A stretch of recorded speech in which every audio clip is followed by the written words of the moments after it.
하나님과의 거리. 커뮤니케이션의 전문가인 제닝 믹의 왜 아이 마음에 상처를 줬을까 라는 책에 보면 성공적인 관계 맺기 연습이라는 챕터에서 우리의 삶에 존재하는 사람들, 중요한 사람과 영향을 주는 사람이 누구인지에 대하여 질문합니다. 그러면서 종이 한가운데에 자신의 이름을 넣고 주위의 사람들의 이름을 적은 후에 내가 어떤 사람들과 교제하며 영향을 받고 있는지를 여러 가지 크기의 도형과 색으로 표시하고 굵은 선, 가는 선으로 연결하여 한눈에 관계도를 그려볼 것을 요청합니다. 책에서 요청한 것처럼 나름대로의 그림을 그려보았습니다.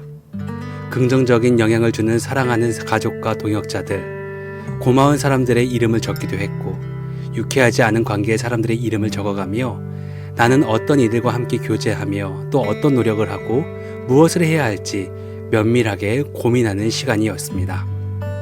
제가 그린 그림을 한참 바라보다가 종이의 위쪽 부분에 하나님이라고 쓰고 하나님과의 관계가 어떠한지를 생각했습니다. 야고보 사도는 야고보서 4장의 말씀을 통하여 성도들의 신앙의 미성숙으로 발생한 여러 가지 문제를 염두에 두고 올바른 말의 사용과 마음의 생각을 다스리는 참된 지혜를 소유함으로 바른 신앙생활을 할 것을 교훈하였습니다. 즉 서로 다른 마음으로 다툴 것이 아니라 하나님의 뜻 안에서 같은 마음으로 성숙한 신앙생활을 위한 교훈을 제시합니다. 하나님을 가까이 하라, 그리하면 너희를 가까이 하시리라. 죄인들아 손을 깨끗이 하라. 두 마음을 품은 자들아 마음을 성결하게 하라. 아멘. 하나님과 세상의 중간에 서 있는 두 마음을 버리고 하나님을 가까이 하는 신앙생활을 하라고 권면합니다. 그리고 가까이 할 때의 조건에 대하여서 손을 깨끗이 하고 성결한 마음으로 주님 앞에 나올 것을 이야기합니다. 손을 깨끗이 한다는 것은 스스로를 돌아보아 죄된 모습에서 돌이키는 것이고 성결이란 마음을 거룩하고 깨끗하게 가지는 것을 말합니다.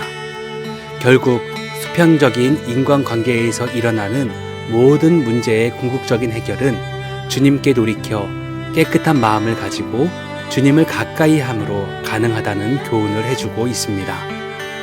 여러분의 관계도 그림은 어떤 모습입니까?